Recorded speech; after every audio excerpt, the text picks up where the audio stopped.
Receber um diagnóstico de autismo não é uma coisa simples. Gera muita ansiedade, é um diagnóstico que muitas vezes ele parece uma sentença, né? A gente escuta muito isso na prática do dia a dia, né? Qualquer diagnóstico menos o de TEA, muitas vezes até esse tipo de comentário surge. Mas receber um diagnóstico de TEA, gente, não é uma sentença, tá? É só uma nova forma da gente enxergar aquele filho que já existia, porque ele já estava ali, ele já tinha os sintomas dele, e ele é o nosso filho, é o nosso amor, né? E a gente precisa o quê? Entender o que quer dizer isso, né? E é para isso esse vídeo hoje, para a gente entender o que muda, o que não muda, como a gente vai reagir a esse diagnóstico e o que fazer. Como a gente entende então esse diagnóstico, que junto vem com um entendimento muito melhor do nosso filho. Então o diagnóstico ele não é uma sentença, ele é só uma nova porta que vai se abrir para um mundo onde a gente vai saber então do que a gente está tratando e o que a gente tem que fazer para ajudar o nosso filho, nosso aluno, nosso paciente, aquela criança com TEA que a gente ama e quer ajudar a se desenvolver.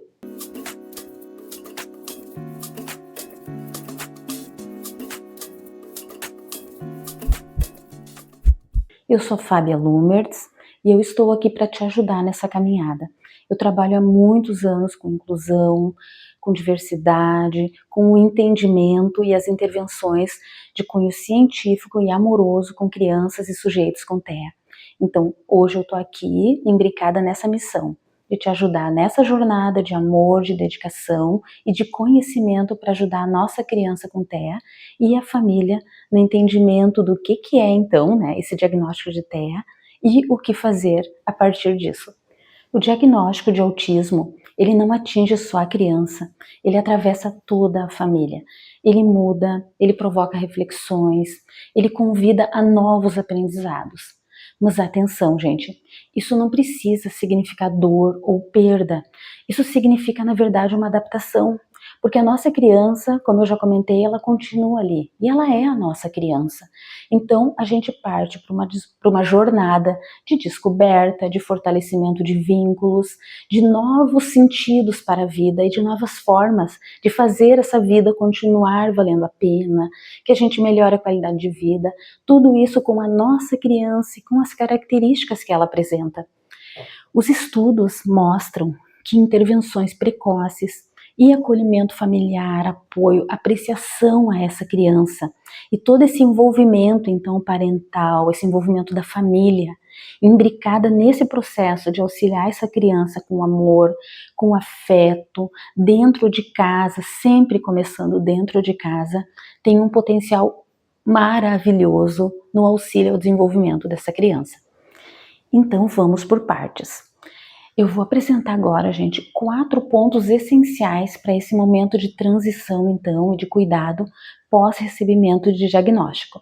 Então, a primeira coisa, gente, o primeiro ponto é um momento de reflexão no núcleo familiar. O que é isso, né? Isso é a gente conseguir apresentar ali para a família, especialmente para esse núcleo, né? Todas essas questões, então, pai, mãe, né, enfim, conforme a configuração familiar, né, se a avó mora junto, por exemplo, se tem irmãos, para que todos saibam, então, do que se está falando, né, o que esse conjunto de sintomas da nossa criança, o que ele quer dizer, então? Vai vir com diagnóstico de TEA, que nível que é, quais são os pontos, o que o médico, então, explicou, porque esse diagnóstico final é sempre feito, então, por um médico, né, que vai, então, dar esse laudo, às vezes posterior a uma avaliação anterior feita por uma equipe multidisciplinar, enfim, cada caso é um caso, né, gente? Mas esse diagnóstico, ele vai, quando ele chega, né, ele vai impactar nesse funcionamento familiar. Então, o primeiro ponto é esse movimento, né?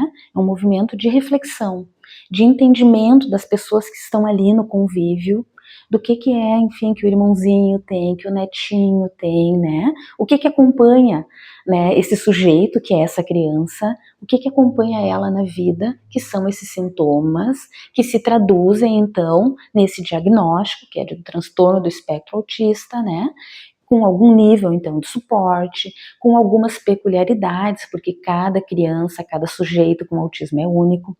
Então, esse momento de reflexão, ele é muito importante, porque isso une a família em torno, né, dessa questão de como vamos fazer, né, para que todo mundo saiba o que está acontecendo. Isso tranquiliza também, e isso fortalece esse senso de união familiar, porque esse sujeito com TEA, ele faz parte desse grupo, ele é da família, né, ele apenas tem esse diferencial, ele é um sujeito, ele é um membro da família, porém ele é um membro com o TEA, né, ele está no espectro do autismo, mas ele é pertencente ali. E é muito importante, então, a família estar unida em torno disso, para que possam, então, pensar juntos e buscar juntos essas mudanças que vão acontecer, enfim, né, de uma forma unida. O segundo ponto, gente, que a gente precisa também refletir é sobre o entendimento da situação e a adaptação da rotina. Porque a partir do momento que a gente tem, então, esse diagnóstico, a gente sabe que esse diagnóstico, ele comporta, então, as questões próprias do TEA, né, que é a dificuldade na comunicação social, o apego à rotina, os comportamentos restritos, repetitivos, né, os interesses, então, que são muito focados, e mais uma série de questões que a gente vai trabalhar ao longo dos vídeos, né, porque tem questões que são muito próprias do TEA, por exemplo, dificuldades muitas vezes com iniciação, né, são sujeitos que muitas vezes, via de regra, claro, né, cada caso é um caso, mas de forma geral precisam de uma rotina estruturada, para que eles consigam, então, ficar mais tranquilos, mais seguros e se desenvolver melhor. Precisam de comandos de iniciação, né? Por exemplo, assim, não dá para esperar que uma criança com TEA saiba a hora do banho e vá tomar seu banho, né? Eles precisam de todo um suporte, claro que vai depender do nível também de TEA, né? Mas a vida real, a rotina, ela vai ter que ser adaptada, porque a gente vai ter que incluir coisas ali, né? A gente vai ter que incluir uma melhoria na rotina dessa criança, questões para melhorar o sono dela, a alimentação, possivelmente muitas terapias ou algumas, conforme o caso, claro, né? E essa criança vai ter que ser levada, alguém vai ter que ficar com ela, enfim, dependendo do nível e da idade dela, vai ter que trazer de volta, né? Tem toda uma reorganização dessa rotina familiar que ela vai acontecer, ela precisa acontecer para que as coisas, né, estabilizem e essa criança tenha a oportunidade do desenvolvimento pleno, né, dentro da sua potencialidade, claro. Então, o diagnóstico, gente, ele não vai mudar quem a nossa criança é, mas algumas coisas elas realmente vão mudar, e esse entendimento que vai sim ter mudanças, que a gente vai ter que adaptar essa rotina, isso é fundamental para que a família continue funcionando de uma forma harmônica, né, para que não vire um ponto de ansiedade, de estresse, né, claro que a ansiedade e o estresse, eles fazem parte da nossa vida, né, mas o quanto a gente conseguir manejar isso, para que essa nova rotina, essas novas adaptações não gerem um fluxo muito grande de desorganização, inclusive no núcleo familiar melhor para a família e melhor para cada sujeito que compõe essa família. O terceiro ponto, então, que a gente tem que também observar é essa busca por terapias e o manejo em casa. Então, gente, via de regra, né, o profissional ali que vai dar o diagnóstico final, ou a equipe multidisciplinar que avaliou, né, e que vai dar a indicação, então, desse diagnóstico de TEA, já vai fazer esse trabalho de fazer essa orientação.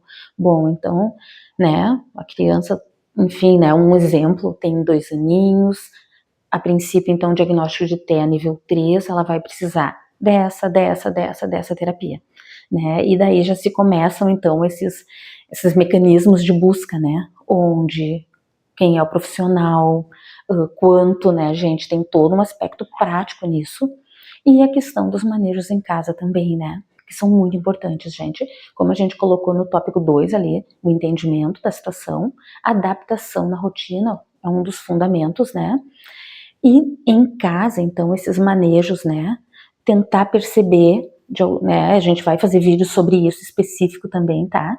O que desencadeia, então, uma desorganização dessa criança?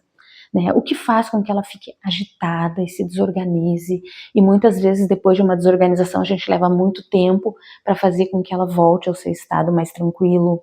Então, essas observações todas, isso são manejos de casa.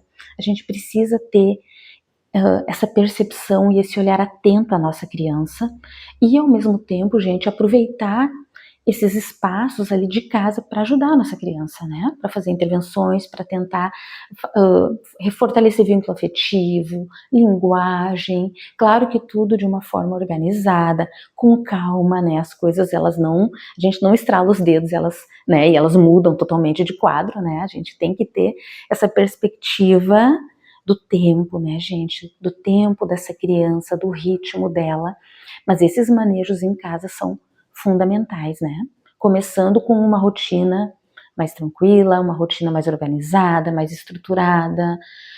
Essas terapias, então, que a gente vai precisar, mesmo que sejam TEA com baixo grau de suporte, né, um nível 1, baixo grau de suporte no sentido de que o nível de suporte é um nível 1, né, que não é tão intenso assim o suporte, mas mesmo assim, alguma terapia essa criança vai fazer, né, e o manejo em casa, ele é para todos os níveis, né, gente, TEA é TEA, né, nível 1, nível 2, nível 3, a gente está falando de TEA, então, algum manejo, adaptações a gente vai precisar, então, fazer em casa, para que essa criança se desenvolva e a família continue estável, né, gente, para que não tenham esses picos, então, de desorganização, aí até que reorganiza, todo mundo ficou nervoso dentro de casa, né, então, a gente vai tentar manter um ambiente familiar que dê uma estabilizada, então, a ponto da gente ter esses eventos muito raramente, é o objetivo pelo menos, né? Claro que isso leva um tempo também, como eu coloquei antes, as coisas elas não são assim, né, gente? Não tem assim, pá, recebi o diagnóstico, fiz isso e foi, né? Não, né, gente? Isso é uma coisa gradativa, que a gente trabalha todos os dias com muito amor, né? Com muita dedicação, disponibilidade, mas que a gente tem que ter em mente isso, né? A gente vai buscar as terapias e a gente vai fazer os manejos em casa para ajudar a nossa criança. E o quarto ponto, então, gente, é um olhar apreciativo sobre a nossa criança, né? Esse olhar apreciativo, gente, ele é um dos fundamentos, assim, né? Ele tá aqui como quarto ponto, mas ele tá envolto em todos esses pontos, né? Ele perpassa todos esses pontos, ele tá atravessado em todos eles, e ele é exponencial, ele tem que ser exponencial em todos eles.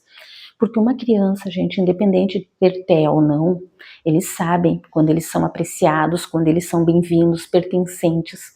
Uma criança com TEA, com problema na comunicação social, muitas vezes as percepções nesse sentido assim do que não está sendo falado, né, de sensações, elas são mais intensas.